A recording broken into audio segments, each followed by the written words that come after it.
সুপ্রিয় দর্শকবৃন্দু, আসসালামু আলাইকুম। আমি ডাক্তার সাইফুল ইসলাম, ফিজিওথেরাপিস্ট। নিউরোফিটের পক্ষ থেকে আপনাদেরকে সবাইকে অভিনন্দন। বর্তমান সময়ে ডিপ্রেশন বা ঘুম না হওয়া, অ্যাংজাইটি একটা খুবই কমন একটা সমস্যা।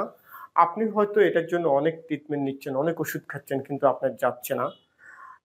ডিপ্রেশনের জন্য ওয়ান অফ দ্য বেস্ট এবং কোনো সাইড ইফেক্ট নেই একটা ট্রিটমেন্ট হলো RTMS, repetitive transcranial magnetic brain stimulation. যাদের ডিপ্রেশনের সমস্যা আছে, যাদের ইনসোমনিয়ার সমস্যা আছে, তারা এই আরটিএমএস এর ট্রিটমেন্টটা দিয়ে যেতে পারেন। আমি আপনাকে এশিওর করতেছি আপনি ভালো হয়ে যাবেন।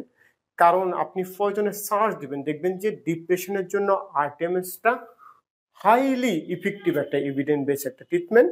এটা দিলে আপনার ব্রেনের একটা স্টিমুলেশন হচ্ছে যে ম্যাগনেটিক ফিল্ড এবং একটা ফ্রিকোয়েন্সির মাধ্যমে এবং একটা আউটপুট একটা ইন্টেন্সিটির মাধ্যমে ব্রেনটাকে স্টিমুলেশন দিচ্ছে, ফলে ব্রেনের সার্কুলেশনটা বাড়তেছে, ব্রেনটা হেলদি হচ্ছে এবং ব্রেনের ফ্লেক্সিবিলিটি, নিউরনের যে ফ্লেক্সিবিলিটিটা ইমপ্রুভমেন্ট করতেছে। সো এটা সো মাস ইফেক্টিভ যাদের ব্রেনের যে সমস্যাগুলোর জন্য। সো যাদের ডিপ্রেশনের সমস্যা আছে বা ঘুম হয় না, তারা এখনই আপনার আরটিএমএস চিকিৎসাটা স্বল্প খরচে আপনি নিতে পারেন।